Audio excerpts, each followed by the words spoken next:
Welcome to the Four Wards Podcast. Hey, what's up? It's Eric Bra, voice of Draven, Jerks, and Vel'Koz. And you're listening to the Four Wards Podcast, here to help you move forward in League.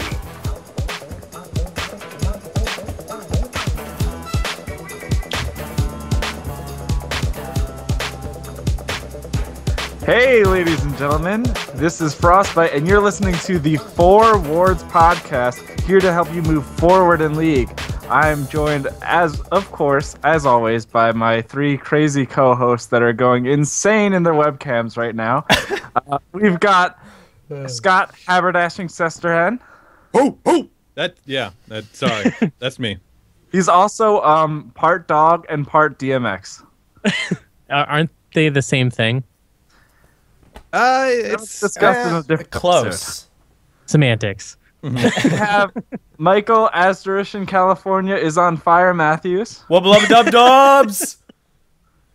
And we've got our resident jungle main, which is really important for tonight's episode. We got Aaron Doomspikeinator Harris. What's up, everyone? Now, on the topic of put it in a bottle. Okay, we only get in the pause cans. for a second and mention the fact that we've got a Baja Blast going on in California. It's a Baja Blast in here. I guess you could just pick those up like anywhere now, not just mountain, whatever. Not just in Baja, California. Well, no, it used to just be at Taco Bell's, and finally my gas station started getting them. I'll I am Baja super blast excited. your face. All right. Damn. Well, Getting if you're right going to be into it. around this weekend and want to get Baja blasted with entertainment, No. dude, have to tell us about it. Damn, son. Wow. Dude, come on. All right. Frost with the segues. You caught me there. Sorry. So, going this Saturday, 7 p.m. Eastern Daylight Time, for probably about 4 hours. Twitch.tv/TForce Podcast, same channel we go live on every Thursday. You can join us for a charity drunk stream. We are raising money, so I am running the Detroit Marathon next month, full marathon, to raise money for Team World Vision, and it's to provide clean, sustainable drinking water for people in the Congo. And we are going to be raising money for that cause this Saturday. You can join us. We're going to have a lot of people from within the network joining us, plus a very, very special secret mystery guest. You can go to reddit.com/r/TForce Network, and we have a Reddit post all about all the fun stuff you can do to get involved. When you join us on the stream and when you donate, it's going to affect what we do. We're going to be playing League of Legends. We're going to be playing some Hearthstone, some Cards Against Humanity, stuff like that. And when you donate, it's going to be everything from making people take drinks, because, of course, we're going to be drunk, forcing people to hit the random button for Champ Select, making people talk like a pirate. I just want to point out in one of the rewards, it was that you could unlock the legendary horse build. Yes, if you donate. And then Doom got the build wrong, and then Horse called him out on it. Oh, yes, he did. So I fixed it. I fixed it in the post. So if someone donates over $75 in Q or Champ Select, everyone has to build the horse build, which is Tyr, Banner, Mallet, ZZ, Rot, regardless of whatever champion you're playing. So Your bards.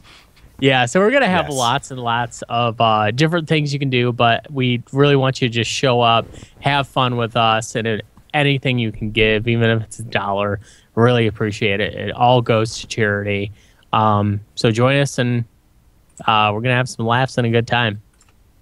Now, one thing I want to call out here is that we asked for some emails. We were in a bit of an email drought just a while back, and we had a moment of silence, really, for the death of the emails for a week. And wow, did you guys come through? Yeah. Holy cow. goodness. Holy crap.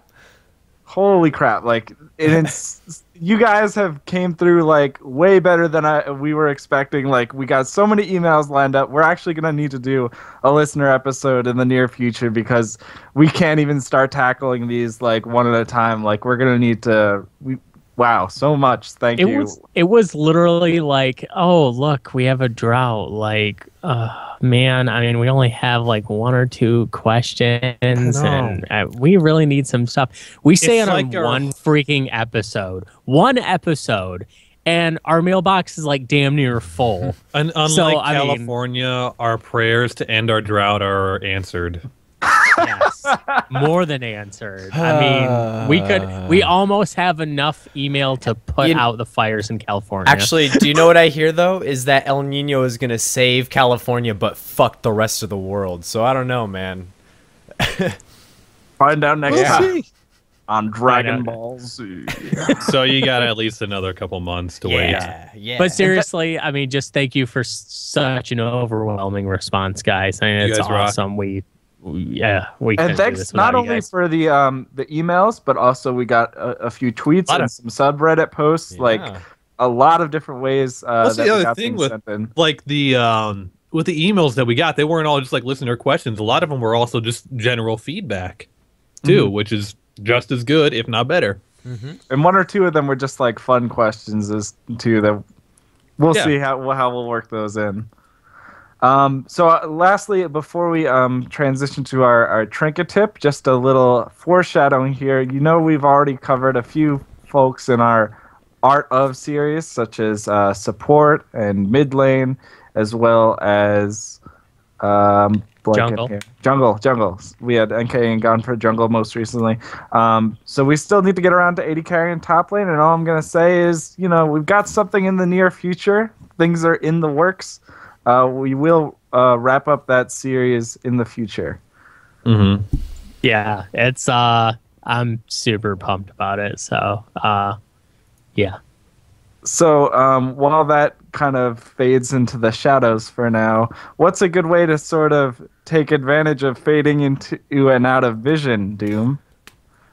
Or Haver? Was it Haver that did this one? It wasn't me, and I refused to follow up. I tried. Yeah, this is mine. So we were thinking of what we could do for a trinket tip, and I thought of, you know, good tips for, you know, dealing with ganks. And one of the good ways of dealing with a gank is brush evading, and more specifically, is vision breaking. So this is when you use the brush to your advantage, and you kind of weave in and out of the brushes. Like, say you're in bot lane, you can go between the 2 brushes and break vision consistently. And that forces, like, say the ADC is trying to, like, do damage to you. The enemy ADC is trying to do damage to you. Breaking the vision will stop their auto attack, and then you'll get a second. Like, if you don't attack, they won't get vision of you. So you can just keep doing that, and you can buy a lot of time to do a lot of different things, like buying time for cooldowns, you know, maybe setting up an enemy to potentially kill them for like getting a support hook or something like that. So brush evading, and this can be done in the top lane as well. Like, this is seen a lot in the top lane. Rangars do this a lot too, you know. Yeah, like they'll jump on somebody, run back in, jump on somebody. Like, it's really good, like, vision breaking, because you can never keep track of them long enough to do damage. So yeah, I mean, they just sit in the bush and basically can CS from the bush, because they just jump out, get the CS, run back in the bush, jump out, get the CS, run in the... Because if you try to run in, like, to the bush to trade with them, they just hop over you onto the minion.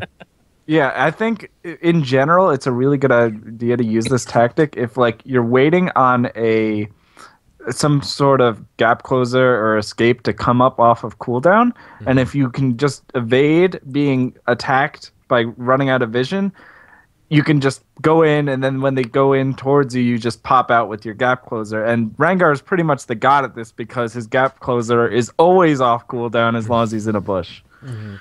Yes. So it's good tip. It's really satisfying when you do it too, because you feel like, I just juked him. I'm so pro. And it's super fun doing it as like a ADC when you're dueling. Like, maybe you're doing a 2v2 in the bot lane, and you're just, like, because you can easily just go between the 2 brushes and maybe take 1 auto attack every, like, 4 seconds, rather than just, like, buying so much time for your support to do stuff, or a jungler to come in for a gank because you have the enemy distracted. Like, it's a really good tactic that people can abuse. But one cool little thing that you can do to deal with this that we've talked about in a trinket tip before is the A key. So if you hit the A key when you right click as you walk into that bush, the instant they show up, you can whack them with that attack. So you're not sitting there like, oh, I see them, click on them, and then you lost vision of them again already because they walked in or out of the bush or whatever. So A click when you're walking into a bush if you're sure someone's there and you want them to be there. It's a good call to make sure that you actually get an attack on them. Mm-hmm. Yeah, bush baits are definitely a huge thing in League, whether you're using it offensively, defensively, juking, and I think it's something that's really underestimated. And like sometimes, once you get the hang of it, a lot of these aren't even that hard to pull off. Like it just becomes natural, and you can really abuse people at lower levels that don't think to use the attack click, like Doom mentioned, or don't ward the bush, and then they end up feeling like fools when they get juked. So we're gonna try something a little bit different. Somebody wrote in and said, wouldn't it be great if we could just have like a little bit of a spotlight on some of the items in the game? He's trying to learn some of the different items, and we actually used to do something similar on our subreddit a while back. Lanceover used to hold these discussion threads, and we were thinking, you know what, for Wards, we want to spread the love about all the different items in League. We're going to put a spotlight on an item, and also maybe give some information to some of even the experienced players out there, because recently some new items were introduced to the game. So let's talk a little bit about Dead Man's Plate. Dead Man's Plate, honestly, out of the new Juggernaut items, it's probably my favorite. It's a good item because it's got a nice curve, like of a build path. It builds out of a chain vest and a giant's belt and 1,000 gold, but a giant's belt builds out of ruby crystal and a chain vest builds out of cloth armor. So it's nice because you can start building it pretty early, or even sit on like the giant's belt or the chain vest for a minute while you wait on other things, because both those are nice, like fairly inexpensive items that give you really good stats for the money. But then once you get it, it's a great I like it mostly if you're roaming a lot or if you're a jungler especially, but I've been throwing it on Wukong a lot. I like to do what's called Donkey Kong with him. And you have mentioned this on the show before. Yes, and it's really nice. So basically, the item, it gives you armor, HP, and it gives you a rapidly gaining speed boost, and called momentum. It gives you momentum stacks while you're moving up to 100. And then that, based on your momentum stacks, it grants you up to 60 bonus movement speed based on your momentum stacks.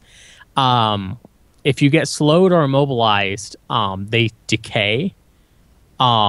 But on your next hit after you, and it's kind of funny because the unique on it is called Crushing Blow, which is the same exact as Wukong's Q.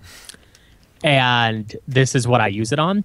But basic attacks discharge all momentum, dealing +1 on hit physical damage for every 2 momentum discharge. So basically, if you have 100 stacks or discharge, it would give you 50. However, if 100 stacks or discharge, the damage is doubled to 100, and it slows the target by 75% for 1 second. Imagine it's imagine it's kind of like somebody's running around with a lot of mobility, kind of like Mobo boots, and then when they make contact. We lost Froz. This item that they said, like in the text above it, is we want you to buy this on Singed. We're saying buy this on Singed. Do it. It's very much like a Juggernaut-y item because they need to get up in your face and they benefit a lot from movement speed. And they also need the tank stats to survive getting up to you. So that's typically what I see this item built on most. And that happens to be really popular right now because there's a lot of popular Juggernauts right now. Yeah, I mean, like I said, I like it out of the jungle because it gives you that movement speed, so it's almost which is nice because then you can build like tank boots like Merc Treads or Ninja Tabi, and then Tabby, whatever. And then You got it, yeah, and then you can build this, and it gives you that extra momentum, that extra, roaming ability. But at the same time, you can use that to just, run up and chunk someone. And with Wukong, the reason I like it is because his Q applies on hit effects, and it armor shreds, and it extends his auto attack range. So if you just like EQ onto someone out of nowhere, you can chunk a carry for like half their health just by boom boom. And so that's why I call it Donkey Kong. But I will say though that this item does sound pretty great, but it's important to think about what this really synergizes with. And with all defensive items, you need to think about the game you're in. Yes. You're getting a bunch of defensive stats, and you're getting this nice movement speed boost. But if you're in need of something like a attack speed reduction or some of the other useful passes from other defensive items, then it might not be as beneficial. Mm-hmm. Well, absolutely. I mean, it's a nice item because it gives you defensive abilities, but it also gives you offensive abilities, which I find really weird. By the way, I was thinking that I was like, that is strange to me. Like the only other item that does that is Sunfire Cape, that is built straight defensively but gives you some sort of offensive ability, like that does damage. So I always think that's weird when Riot does that, makes a defensive item do some sort of damage. Well, the whole point is to give like champs that don't really have gap closers or may have trouble like getting into close in on someone, giving them that extra little bit of oomph, or someone who's like building really tanky, like gives them that little bit of extra oomph when they get on top of someone. It's just as surprising. Sheban That's in the all. chat Like damage. It's weird. As Sheban in the chat mentions, it's a little juggernaughty. Oh, I suppose that's true. And I mean, the good thing is it is a flat movement speed bonus, so it really does compound with other percentage increases from movement from either skills or other items. So it's a lot more beneficial than getting like 25% bonus movement speed. Yeah. It can stack out to a lot of movement speed. All right, so I think it's time that we got into our main topic here, and I think this is a really interesting topic because there's a lot of ways we can go with it. So a few weeks back, we had NK Inc. on, and he had our Art of the Jungle episode. We covered a whole lot of stuff about jungle on that episode, so highly recommend you check it out if you're trying to learn about the role. But one thing that we wanted to kind of revisit and talk about in even more detail is to really take a moment to break down and dissect ganking from the start of what is a gank to anything specific about how to gank, where to gank, what makes a good gank, everything. So I guess starting from square one, just if somebody's never even heard the phrase before, they just started playing League of Legends, what the heck is a gank? Come on, man. Being a jungler, it's the thing a jungler does the most of out of anyone. But ganking is getting an advantage in a lane or getting an advantage in a situation by basically collapsing on an enemy where you have the advantage. It's basically showing up to a lane and saying, "Surprise, motherfucker!" Exactly. Yeah. That's pretty much it. It doesn't have to be the jungler; it can be anyone else, just to try to get an advantage in either another 1v1 or 2v2 lane. You're turning the odds in your favor. The way League of Legends is laid out, there's 3 lanes, and there's a laning phase, but it doesn't necessarily mean that it's always going to be the same number of people in the lane. Somebody might show up out of the jungle or might come out through one of the bushes and just try and use a numbers advantage to surprise someone. And it's usually meant to be a surprise tactic where you gang up on someone and then try and use that advantage to score a kill, gain an advantage, maybe take an objective. Yeah. So taking that to the next logical step, why is ganking important? What is the purpose it serves in League of Legends? Well, it applies pressure, which if people aren't too familiar with, it's kind of like you can measure it as like a resource, but when you generate a certain amount of pressure, eventually someone has to gank you. And when that gank happens, you get relieved of that pressure, and then you can, like, the next few seconds, you're usually free to do what you want after a gank. So it's that initial, like, release of pressure from the gank. And it could be a lot of different reasons why you've, gotten this pressure and why you're now going to get ganked. But generally, when you're going to get ganked or when you are doing the ganking, it's to, like they said, for a specific goal. You want to get something specific out of it. And it may not always be a kill, too. Mm-hmm. And honestly, it's really huge because if you think about the way the game is laid out, it's a lot of people in a lane and then they're farming. And then the reason why you don't see people just constantly pushing is because there's always the threat that something else might come and punish you for overextending. That's that pressure. And if you can like quantifiably measure it in your mind, it makes it very easy to determine when you think you're going to get ganked. Because if you can see it as like a bar, knowing like, okay, I'm being really risky here, something could happen, and you notice that, then, quantifiably it's easier to tell. It's really, really huge because I remember I first started playing and like I was like just playing Ashe and she was the one in the tutorial and I was like, oh, I'll just shove the minion waves as much as possible. And I was just like constantly dying and like I had no idea what was going on. And then my friend was trying to tell me, yeah, you got to watch out for the jungler. It's like, wait, you're telling me I don't just auto push constantly? And then, so I eventually learned what wards were and how all that stuff's important. But it's really huge because ganks allow you to create advantages where you wouldn't normally have them. And I think you'll find at every level of play, and especially in the higher levels of plays, it's really hard to just force your will and dominate your opponent if you're evenly matched. Because people can kind of understand what you're going to throw at them and they know how to play their champion. Ganks come in and then they create an advantage where there wasn't one, and then you can use that to get kills, flashes, and create pressure. Not necessarily where there wasn't one, because that's like, we don't want to necessarily pigeonhole ganks as a thing that you do to get out of a bad situation. Sometimes a gank is exactly what you need to push yourself over the edge. Like, I'm 2-0, I'm about to just absolute snowball, one more gank and I'm done, type of deal. And like, that's a position where you're right there on the edge and that gank will just give it to you. And that's an advantageous position where a gank is very helpful.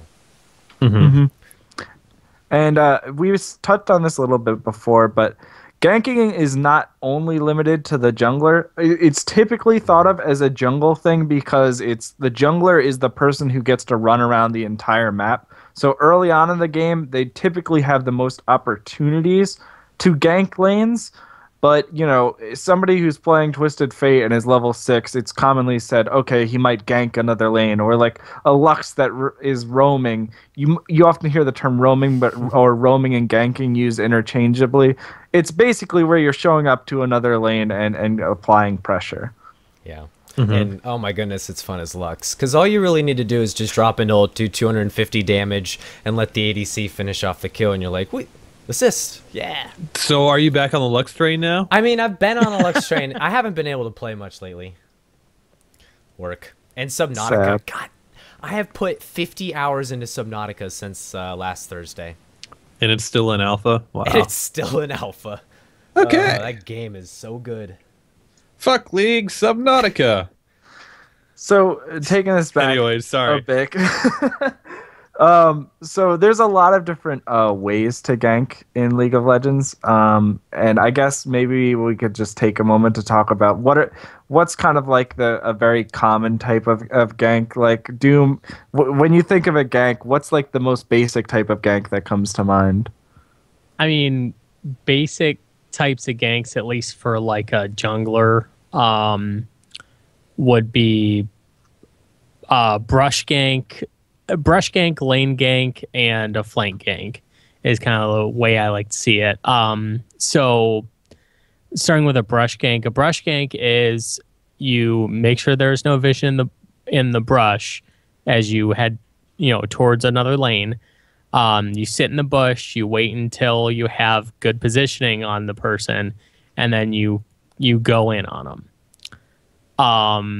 A lane gank would be literally you walk down the lane, you make your presence felt, and you force them to either deal with you or back off. Yeah, And- I think what most people try and do when they're new to the jungle and they're new to ganking, they see a lane's overextended. Let's use bottom lane for example. The enemy bottom lane is harassing my bottom lane under the turret. So I run through the river, I get behind them, and then I just use whatever crowd control I have to lock them down so that way the three of us can collapse on the two of them and hopefully get something out of it. That's probably one of the most standard common ganks. Lane ganks, as Doom was just mentioning, are less common, I think, in lower levels. I feel like I see it a lot less, but it's a different tactic where you try and sneak around when the minion wave won't reveal you going into a bush, and then you wait in a bush for the opportunity to hop out of the bush and then do something similar where you create a numbers advantage. Now, there's a lot of things to consider when ganking. We mentioned the very first and most basic thing, and that's really where the lanes are positioned. So what are you looking for on the map as a jungler in terms of lane positioning? I think I want to chime in because you want to really focus on the creeps, like where the waves are going to be, and most importantly, when a wave is going to reset. Like if you can predict when a wave is going to reset and potentially set yourself up in a lane brush, say your teammates were pushing bot lane and the lane reset under their turret and you were able to sneak into their close brush, that is a very, very great opportune time for you to do a gank, because they had no idea that you got into that brush, and now all of a sudden it's a 3v2 and the lane just reset and they're meeting in the middle. A lot of people are very, the obvious thing is where the champions are placed, but as Azrish mentioned, the minions are also a really huge factor. It's amazing how many times I've seen people just not underestimate the importance of minions in this game, and again I find myself coming back to like how big of a role they play. It's the most important factor when it concerns a gank. Like, yeah, you need to look at health and mana and stuff like that, but like even in a simple like gank pre-6, like you're probably not going to die to a combo in mid lane, so like health isn't that big of a factor. Minions are what matter, because minions don't not only give vision, but they also give, like defensive abilities, and they're aggressive, so minions are by far the most important thing to think about when you're talking about a gank or a roam. So I think now would be a good time to also mention that each of the lanes are set up somewhat differently. So the ways in which you would try and gank the lanes are typically different, and it could also depend on the side of the map that you're playing from. I think maybe to use an example here, how about let's talk about what's the difference between trying to gank a top laner as opposed to trying to gank bottom lane. Anyone want to jump on this? Repeat the question. The lanes are set up really different in League of Legends, obviously, and the way you have to, if you're trying to gank one of these lanes, you might have to approach the gank a bit differently. Right. How would you maybe approach a top lane gank differently from like a bottom lane gank? Well, go ahead, Doom. Well, I mean, for a top lane gank, as a jungler, for one, because there are really two, sometimes in some cases 3 people that can gank, usually at any time, which is your jungler, your mid, and your support. Support's going to be the least likely to gank top because it's just too far away. So you have your mid and your jungler. So let's talk in those cases. A jungler is usually only going to gank top lane if it's going to give his top a significant advantage that is going to allow them to snowball, especially if they're like a carry top laner, like a Riven or a Jax or something like that, someone you want to get ahead. The other aspect would be, say if they're losing lane hard and you just have to make sure that they just absolutely don't get stomped in lane, then you might gank top. It's a rare occasion that you're gonna gank top though, simply because you want to get your carries ahead. Yeah. You want to prioritize them first because they're going to snowball harder and get you ahead in the game better. However, what you will see a lot of times is a mid is shoving lane a lot and they're just crushing lane. Sometimes they will go and gank top. And one of the best reasons is because, say, their top is just pressuring lane. He just keeps shoving the lane. If the mid has the lane shoved out and they're winning the lane and they can go up top and get a kill and take some pressure off the top, then hell yeah, you go up and do it. I've seen Frost do this a billion times, especially with TF, because with Twisted Fate, you use your ult, you just, gate in right behind them and boom, you get a free kill. I want to kind of stop you there because I think there's a lot to digest there, and I want to take this back to the original question, and you touched on some of this, is the difference between ganking one lane versus another. Now, the first, what you eventually got to is that there's advantages to ganking certain types of champions, and I definitely want to revisit that.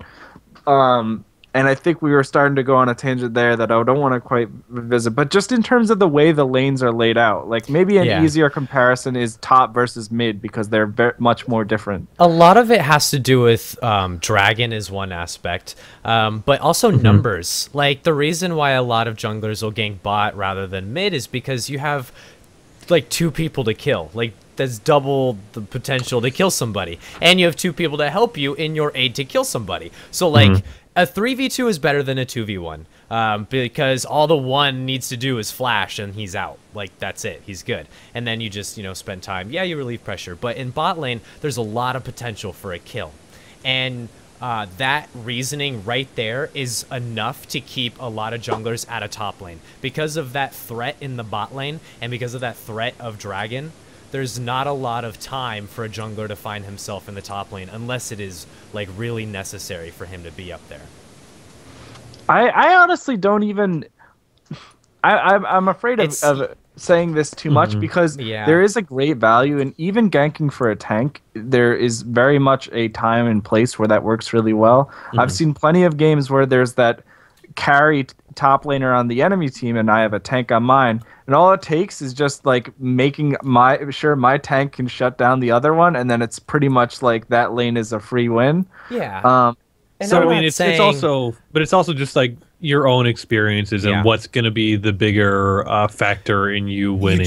There's a lot of ways. There's a lot of things you have to weigh when you're gonna like do a top gank. Like you need to know that like if I go up in top lane, Dragon is a potential in the next 45 seconds. Like no matter what. I will say that's a huge deal. A good thing about ganking a top lane and setting up for Dragon is that if you're at least able to push them out of lane and they blow teleport, you now have an advantage when Dragon comes. Absolutely. And this is when like that experience comes into play where you can be like, okay, I know that jungler, just ganked, they were low, they had to back, I have time, let me show some presence up in top lane before I back to go to, before I go to Dragon. Like that is definitely true, but that, there's a lot of experience that goes in with that and a lot of timing as well. One thing I definitely wanted to talk about the specific ways the lanes are set up. And everything you guys are saying about the champions is true, but you have to think about the actual way the Summoner's Rift is laid out. If you try and gank mid lane, and the enemy mid laner only has their trinket ward, or they only have one ward, there are so many entrances to mid lane that you could actually, if you know where they ward, there's multiple ways that you can play around that. There's 6 entrances to mid lane, basically. Well, technically 8. 8 because lanes. I would say a lot of people make the mistake of thinking that you need to gank through the river in lower levels, and then like they'll only go through the river brush. I don't think I ever go through river anymore. Exactly. I'm like it's always gonna be warded. That's where like so many people ward. I'm not going through there. No way in hell. So you could actually get behind people in mid lane, and like maybe you're like a Volibear, and like you can literally just run up behind them and then flip them back. Or there's a lot of different entrances. Whereas if you're going into top lane, like there's only 1 or 2 main entrances to this lane, And you also need to consider the vision factor that we just discussed. Bottom lane, there's typically 2 people, but if once that sight stone is finished, then you have to also keep in mind that there's a higher chance that there's going to be wards out there than that Riven who is insisting on buying another longsword instead of buying a ward. True. So Yeah. now I want to make sure now that I got my little spiel about the way the lanes are set up, I do think it's important to talk about gank assist, and I think that's something definitely to consider when looking at the way the lanes are laid out. And what exactly is meant by gank assist? And as a jungler, especially Doom, what types of champions do you love to gank for, and what do you kind of be like, eh? I like to gank on anyone that's definitely going to I like to gank for anyone who's going to follow up or is ready to be aggressive. I also like to gank for anyone who has some sort of lockdown ability, so that after I jump in, maybe use my CC, that they have CC to follow it up with to keep someone like chain stunned or chain locked down. I also like to make sure that I gank for people who it's really going to benefit not only them but the team as a whole if they get ahead.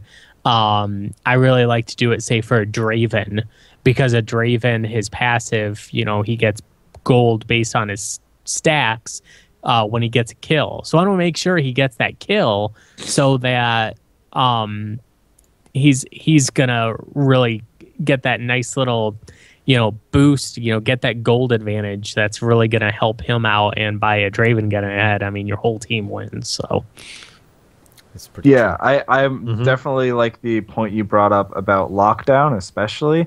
I love, as a jungler, going to gank a lane that has a lot of heavy lockdown or a heavy burst. It's generally much easier to gank for those lanes because you know that when you want the engage to happen, you're going to not only have your form of CC to lock the enemy laner down. For instance, if you go to gank for an Annie who's level 6, you can fairly reliably think that, okay, when I go in, if I CC them, they're going to get a giant Tibbers to the face, and it's going to make their life a lot more difficult. Whereas if you're trying to gank for someone like, I don't know, like a Teemo, especially a Teemo that didn't poke down his enemy laner, you're going to run into the struggle if you have a low crowd control jungler early, of the enemy laner might just be able to use their escape to get away. Mm-hmm. And that's something else we haven't fully touched on, is just the escapability and slipperiness of the enemy laners. We have a Ezreal player in this call here, and I think that is definitely something to consider when ganking a lane as well. Yeah, man, I can get the fuck out of there. Easy peasy lemon fucking Ezreal squeezy.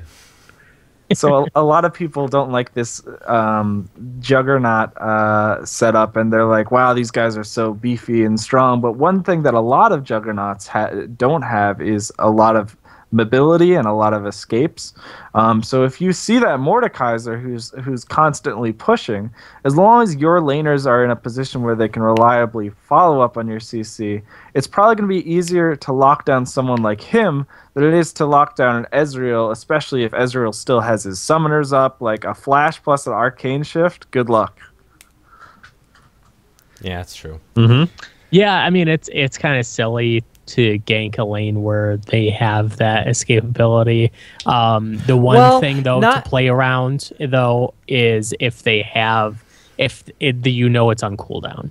Well, so and not a lot even of those. Not even necessarily it's bad to not saying to gank when they have cooldowns isn't a good idea either, because if you make them blow a cooldown, then that can be just as worth sometimes, because an Ezreal without a flash, I mean, he's still squishy, and Ashe lands an ult, and all of a sudden Leona has an E. Escape. Well, yeah. I mean, still, there's potential there. Yeah. And a jungler just spending a quick 45 seconds in the bot lane to make someone blow flash is never a bad idea, especially if you're already in the area. We shouldn't de-incentivize ganking in Ezreal either. I mean, I know we talk a lot about making a gank worth as far as trying to get a kill or a cooldown. But I mean, a lot of times the gank is also just as worthwhile if you're able to like Absolutely. just shove up the lane with your with whoever is also in the lane, either top or bottom or mid, and then allow them an opportunity to just kind of back off, finally go back to get some items, and reset the lane. Yeah, there's definitely the big word that Azarishan brought up earlier, which is really huge in ganking, is pressure.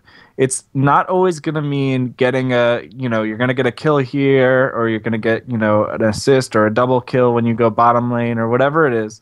It could just mean a flash and some health, or it could mean securing a back for your laner who really wants to go buy his BF sword without losing his turret.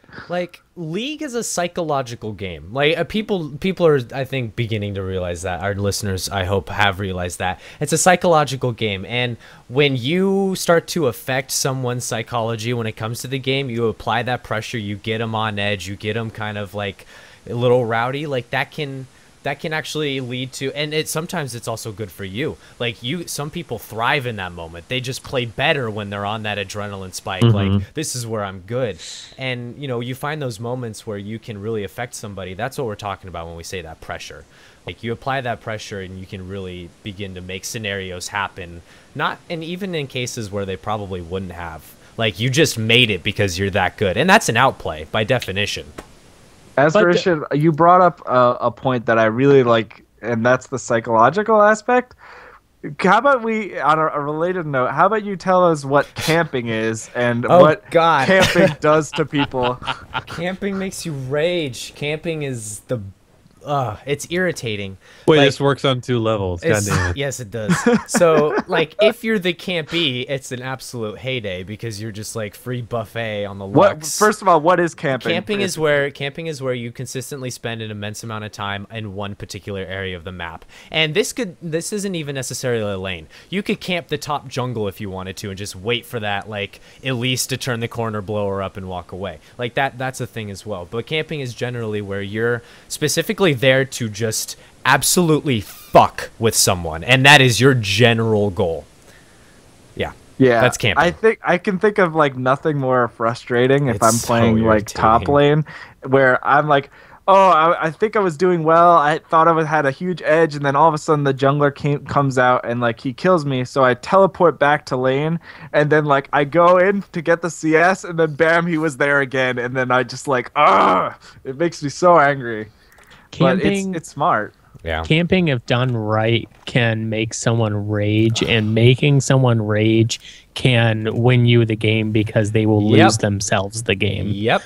I mean, you can effectively take one person out of the game without even really playing that well, but simply by letting them mess with themselves. And in solo queue, there is no like morality. Like, if you need to piss someone off to win by camping them and just abusing their temper, fucking do it to it, dude.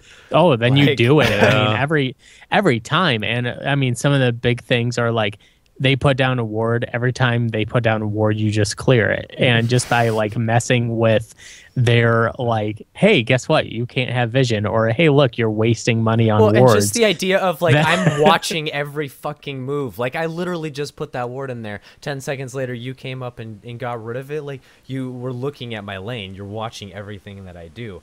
Like, that is so irritating as a laner, is just knowing that the jungler is just fixated on your lane. Yeah, if I'm playing like a immobile mage, like an Orianna or something, and then I like burn flash and I still manage to die to a gank, and then the person comes back because they know my flash is down, and I get caught again, and then like they start ambushing my turret and my turret falls. I feel like a scared like deer like in the headlights because I'm like I don't know what to do. Like I can't do anything because he could be anywhere. Yeah. I have wards out, but I can't ward everything. And like, oh god, like I just want to farm and do things. It's pretty terrible. And you can play to that as a jungler or somebody who can impact other lanes. If you're one of those people that does use all chat, sometimes people rage and like stop camping my lane and stuff. It's a legitimate strategy if you're getting on someone's nerves. I wouldn't say fuel the rage like initially, because like that's no good either. Like you don't want to necessarily like verbally piss somebody off, but like no. I'm not camping talking somebody. about that. I mean camping. I mean Yeah. taking advantage of the fact that somebody is tilted in game, Yeah. and then just repeatedly punishing them because they're starting to get so absolutely, tilted that they're absolutely. ignorant. Yeah, but communicating with them and getting them more tilted by typing at them, I don't necessarily. Yeah, I don't condone that. advocate for that either. Yeah. So I know we kind of started talking about camping there. I want to reel it back to some other really important things about jungling, and I think something that I labeled as ganking power spikes, or maybe we can think of it as early game junglers versus mid game junglers. What's the difference between somebody who's really strong early, and what's the difference between somebody who kind of needs a few levels before they can be really impactful? Well, I'll give you two of my favorite examples, which are Trundle and Wukong. So Wukong has a very horrible early gank, and the reason that he has a horrible early gank is because A, he has no form of CC in his first 3 levels.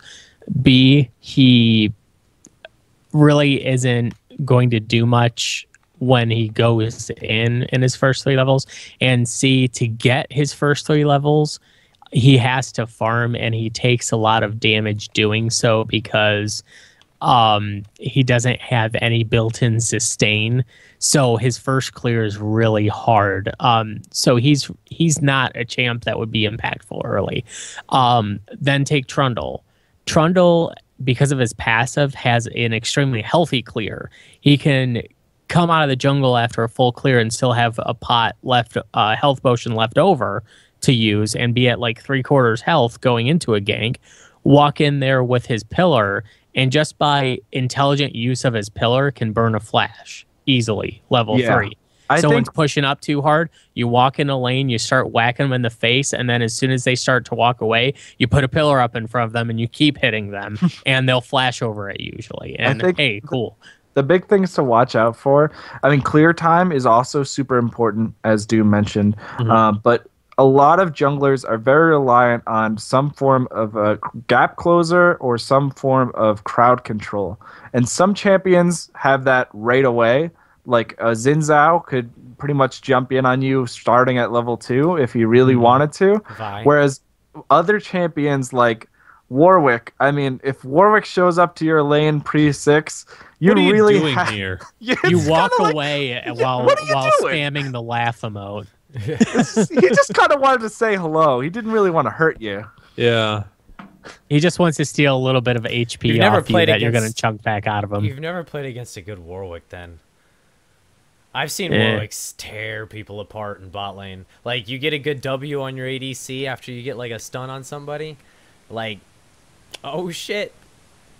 I'll put it this way. You can't make the same aggressive plays or aggressive ganks on a jungler like Warwick. Like, Lee Sin is really popular in the highest level of play because of the amount of early game pressure he can put on. But that isn't necessarily that huge in solo queue. You don't have to win the game by that period of time. Oh, totally. And I think a lot of people don't recognize that if you're playing someone like Warwick or you're playing someone like Diana, your options are a lot more limited pre-6 than they are post-6. And you can play around that by maybe emphasizing farm a bit more to get to that power spike. Now, yeah, I mean, it really depends on the strength of your champ, but and your laners. We're talking about ganks. We're talking like there's a synergy that goes with it. I really want to focus too, though, is that remember, just because you're not the jungler doesn't mean you can't gank.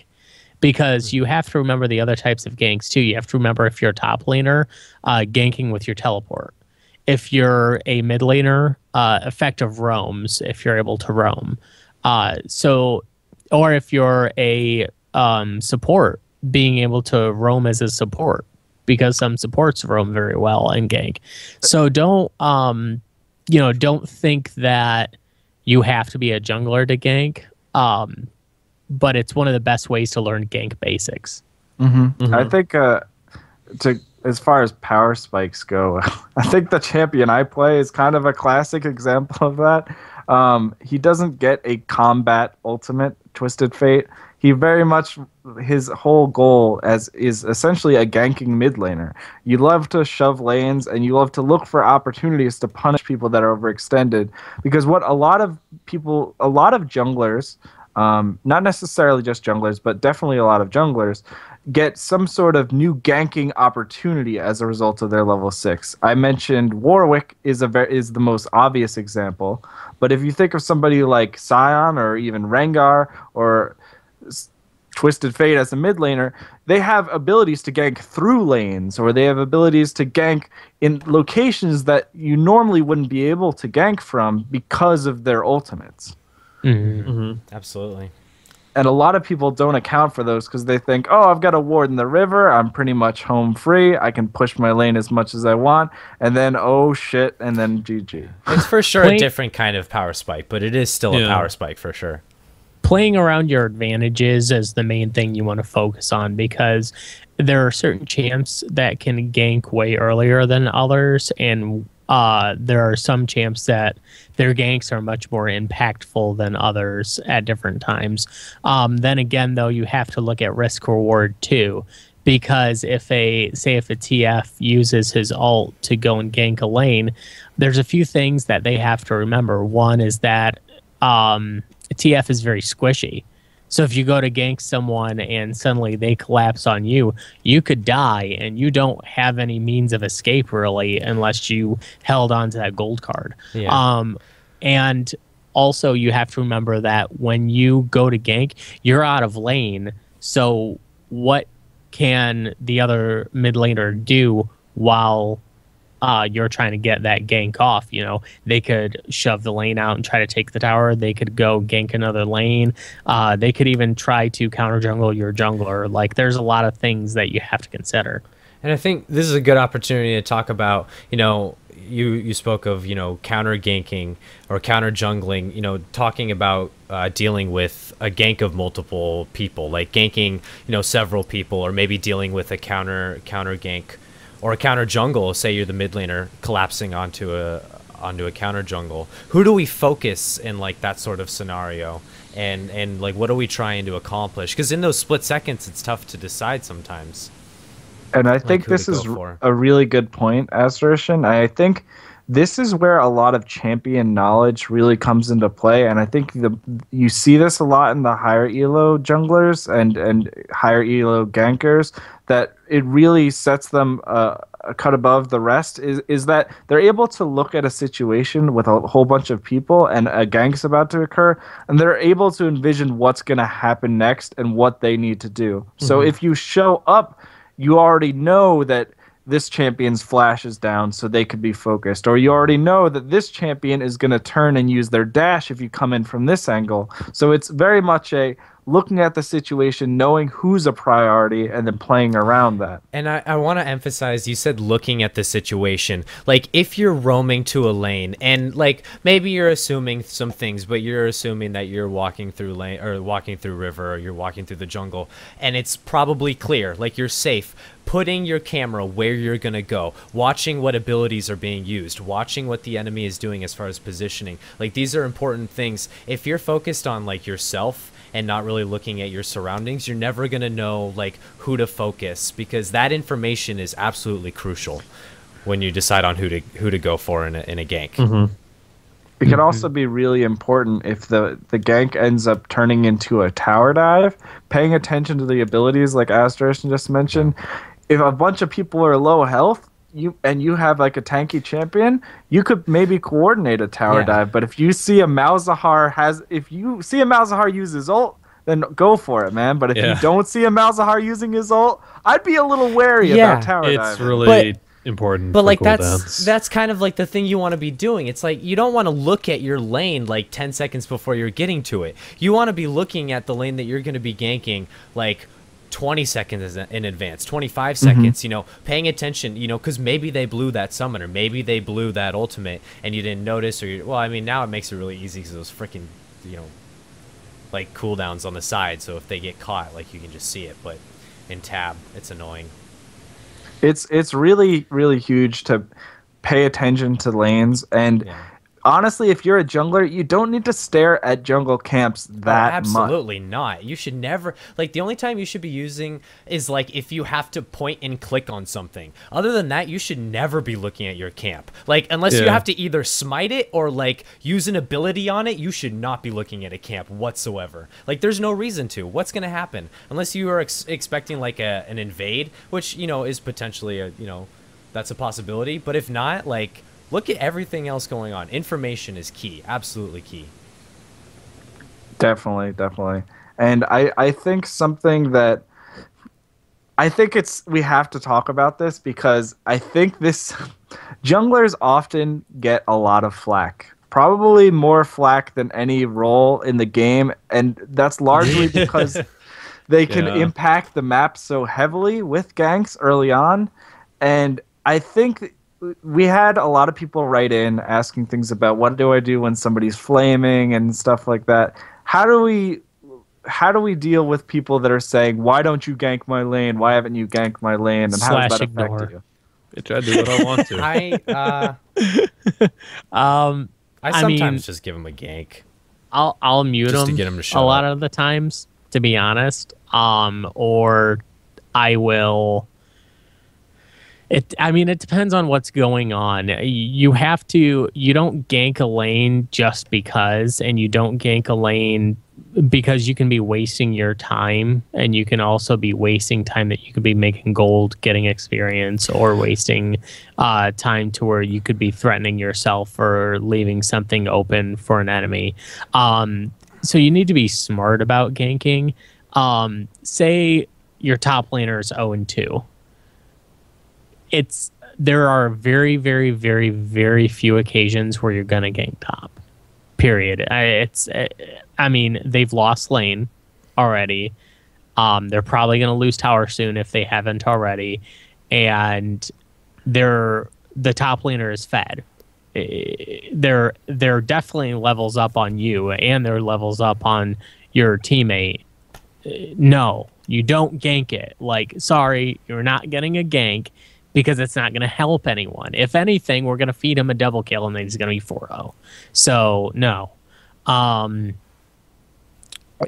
You have to play around what you know and look at where the lanes are. Look at the kill score. Look at the creep score.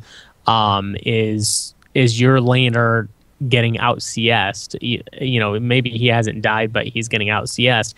If you can take a little pressure off him and maybe help him focus on CS more by just getting that other laner out of lane or helping him gain that back up, that's the time to gank. But you have to be smart about ganking, because you don't want it to negatively affect your ability to level and farm. Mm-hmm. Yeah, people are going to bitch at you. People are going to whine at you. People are going to complain. They're going to say you're a trash jungler. They're going to tell you to uninstall. But regardless of what they're saying in chat, and this is why I generally mute people that start to talk like this, you should be focused on ganking where you're going to have a significant impact on the game. So in some cases, it might actually be that person who is whining and complaining. But you shouldn't let that be the deciding point. Are we in agreement that junglers should gank, though? Like, junglers don't have excuses to not gank. There's no excuse to just not giving up on ganking altogether. But it's always a decision.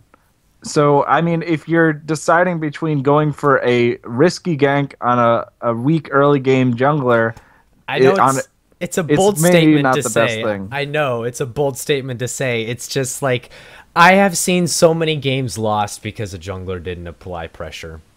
And there were times where it was like, you honestly, like, the guy played it okay. Like, yeah, he fucked up once and it cost him the lane, but like, you could have relieved the pressure and we could have been okay type of deal. And see, this is why I hate junglers that aren't you're very that person. Right. that you're relying is- on for that. This is why I hate junglers that really aren't effective until 6, because without having the ability to apply pressure pre-6, most of the time if you don't apply pressure pre-6, you're going to lose the game. Or at least you're going to be behind. A jungler who cannot provide early game pressure is almost useless. I don't see him as a threat. If I'm on the opposite team and I don't see a jungler come at least like into a lane once before 8 minutes, I'm going to think that he's passive and start abusing my laner and think that I can just do whatever I want. And usually I can. I get one ward down, play to the ward, and then all of a sudden I'm destroying the enemy because there's no pressure. Like, I'm free to do whatever I want. Now, at the same time, I think within some reason on some junglers, it's okay to not be going gank heavy early. And like I mentioned that with Warwick and things like that. If you don't have a really good gank opportunity, and you're not going to have many gank opportunities pre-6, I wouldn't try and force it. But a little bit of pressure. Like, what are Warwick and Diana actually good at? Like, they're not bad duelers. You could counter jungle, and that's still applying pressure. That's still showing yourself. Hey, I've gotten counter jungled by a Warwick and gotten destroyed. Yeah. Absolutely wrecked. And like, that is significant pressure that you're putting on. Like, it's But not just...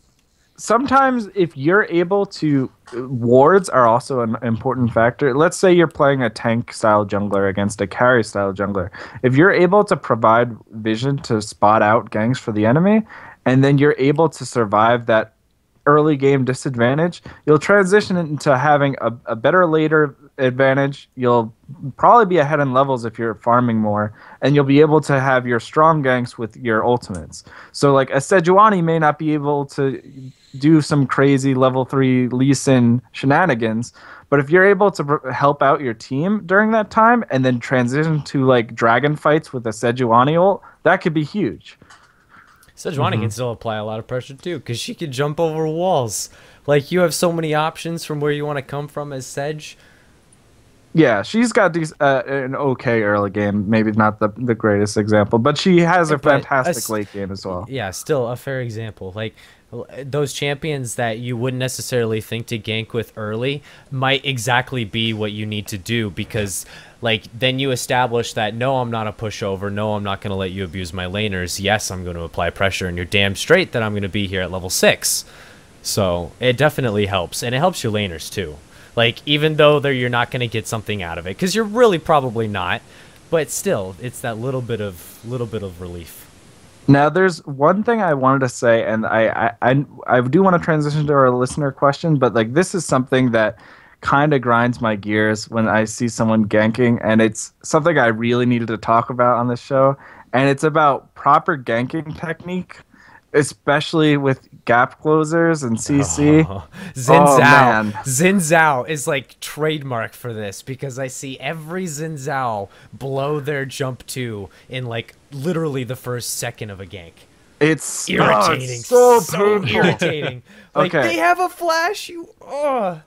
It's so this is what I see constantly in lower levels, and it pains me so much, is that a lot of people think that the second you're within the maximum range of your gap closer, it's time to press that gap closer and use it. And there's so many things wrong with that.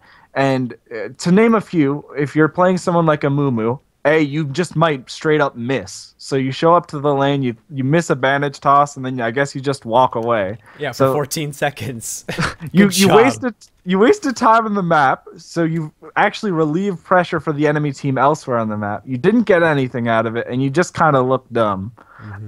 If you do the Xin Zhao example, like Asterishan mentioned, you're showing up, and then you use your gap closer before the enemy uses their escape or tries to flee. And then all of a sudden, you gap close, and then they gap close away from you. Big And whoop-de-doo. Most notably, you used it while the mid laner probably wasn't close enough to use their CC.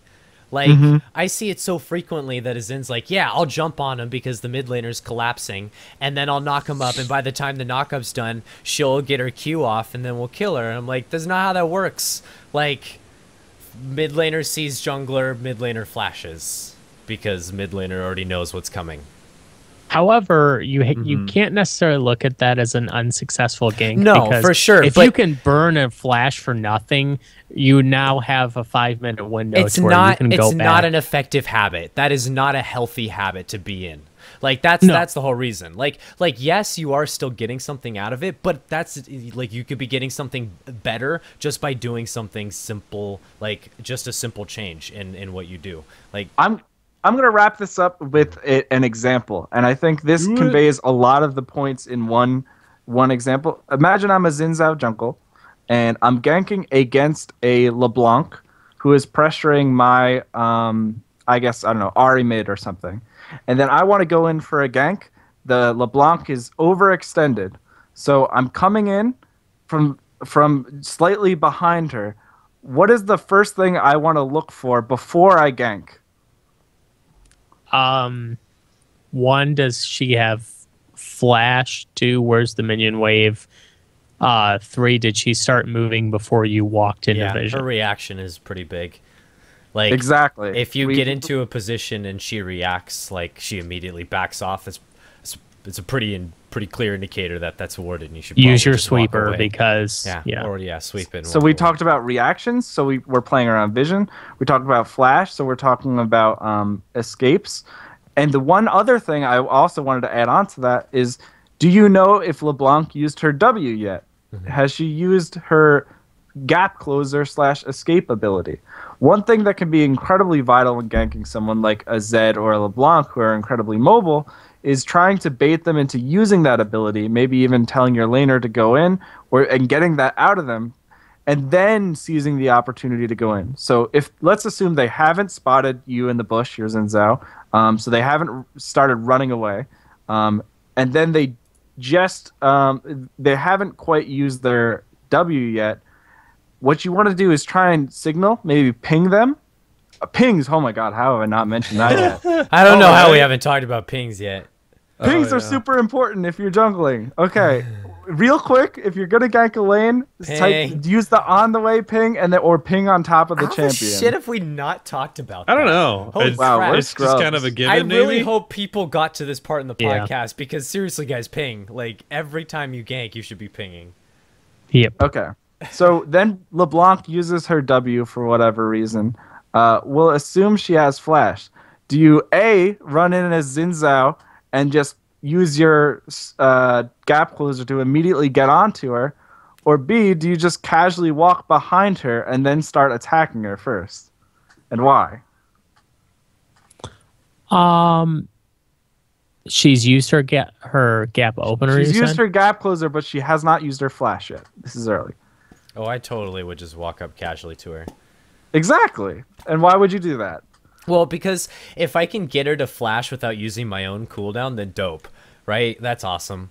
But even if she doesn't flash, it still gives me the opportunity to burst her down because I'm Zen. I have a knockup, and depending on who my mid laner is, they can probably get into range real quick to land some CC. So no matter what, I'm getting a flash. No matter what. Like if I don't immediately go in on her, I'm getting a flash. If she doesn't flash, she's dead, guaranteed. And if she does flash and it's out of turret range, she's still dead because I have my gap closer and I can just get to her and finish her off. Amen, brother. That is what I see so many people not take advantage of, and it's a little tip that will just make your ganks so much more effective. It's really not that hard too, to just be patient with your gap closer and then realize the right time to go in. It's huge. Yeah, it's always a win situation. There's never a bad opportunity to just kind of hold on to it. Yeah, we always say a cooldown not used is a missed opportunity, but at the same time, holding it on for just that split second can make the difference, and that's where experience comes into play. But we could use our experience to answer this listener question. Do we have Alrighty. time still? Oh, I think we can. I think we do. You know what? Let's just do it. All right. We should Let's do it. Fucking Sure. All right. Haber, do you want to read this or? Yeah, no, I can do it. So this is from James, one of the recent emails that we got again here. So he says, I play a little top lane from time to time, mostly tanky champions like Singed or Trundle.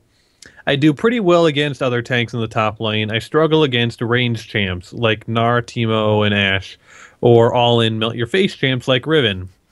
I try to farm, but I get poked, harassed, back to the turret. And if I try to trade them, I either get kited or jumped on. What's the best way to deal with harass and poke in the top lane against champions like Singed and Trundle? This is a good question. I really like this question I like a this lot. question too.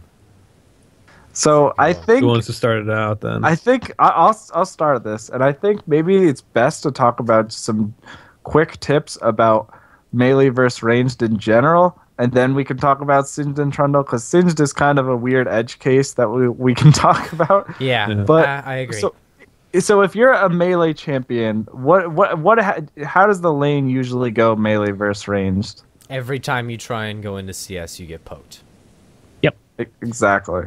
So It's rough. and this is like, by definition, if you know that that's the problem, there's an easy way to address that problem. And honestly, it's pretty simple.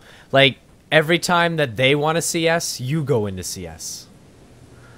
So like, when they go into CS, you just go in with them to CS, because they have to choose between either poking you or taking a minion. And oftentimes this could be difficult because where they're positioned, but proper use of bush can make this actually really, really easy.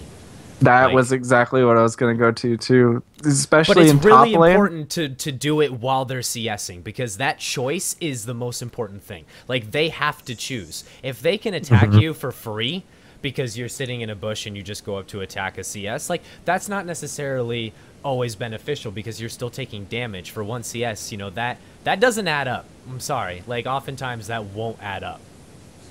Yeah, I think you can't get you one bring. CS per one auto attack. I think you bring up the really good point, Asderishan, and it's about being able to look at the CS and understand what you can and what you can't go for. I see a lot of melee top laners early that think that they can get every CS against a ranged top, and then they lose like half of their health in 2 levels time. And then you're it's frozen, rough. and then you have to sit back at your turret, and they freeze because they just threaten you, and now you're screwed because you can't farm at all. Like, you're not only not getting any, you're not getting a little farm, you're not getting any. That's even worse. So it's understandable that you can't get every CS if you're going to get poked for every single time you go for it. But it's about recognizing what CS you can get and playing around that. So maybe you can't go for that melee minion that's like really going to force you to overextend and take 2 auto attacks and like a Gnar boomerang or something. That's probably going to chunk you, and you're probably going to say to yourself, man, if I just let that CS go, I would have missed a CS, but I also would have way more health. It's okay to miss 1 CS now if it means getting an entire wave of CS later. Absolutely, totally. Or getting a cannon or something like that. Like, you could go in right now and, you know, get these melee minions, or you could wait and get cannon. So the way a lot of melee versus tops play out is that melee versus ranged. The ranged top laner is generally the aggressor early, because he can trade before the enemy melee has his gap closer abilities.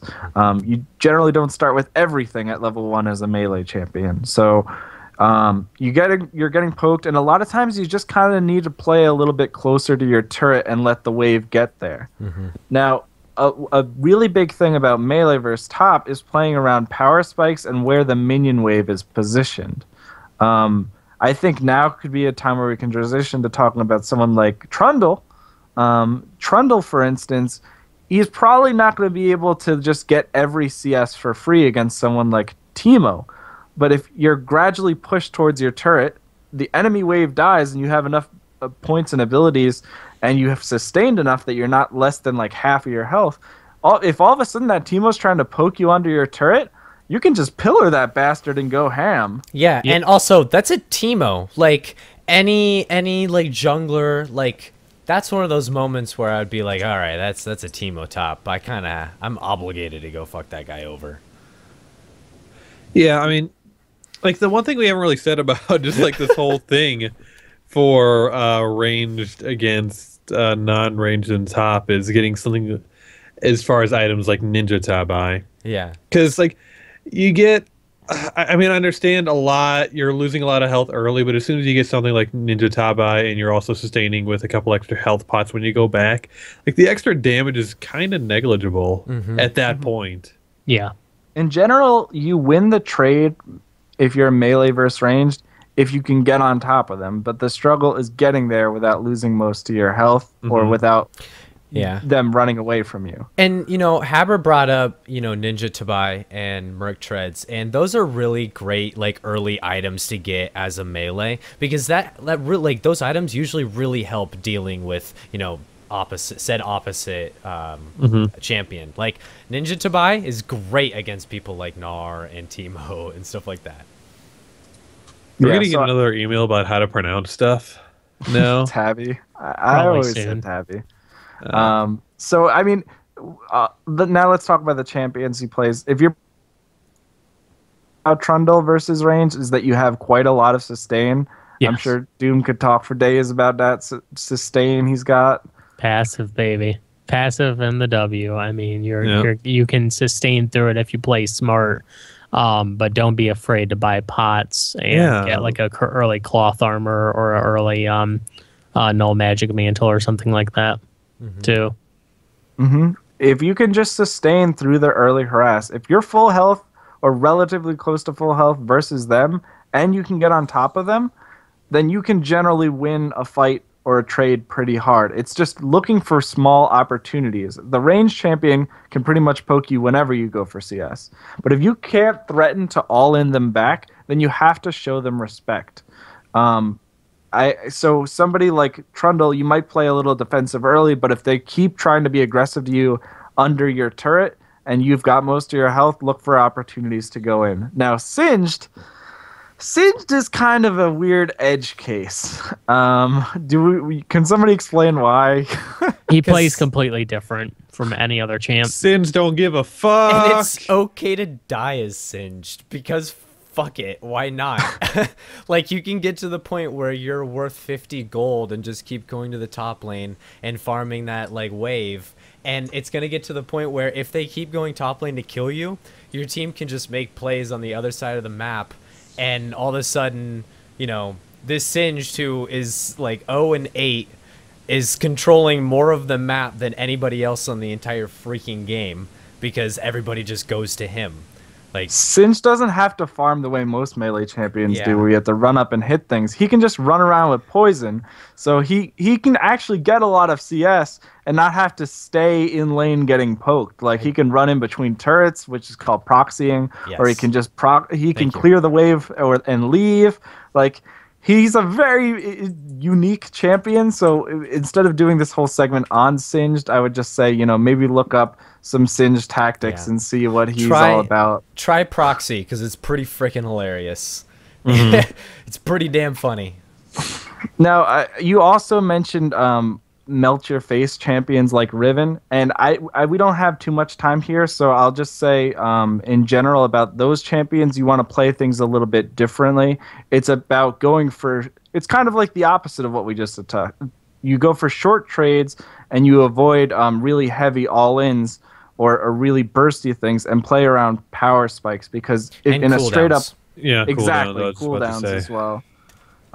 So a champ like Riven's not going to be poking you while you go from CS from range. She has to go in on you. So, look at the minion wave, look at cooldowns, and look at power spikes to try and play around that. And if somebody else has another question similar to that, I'm sure we'll revisit it in the future.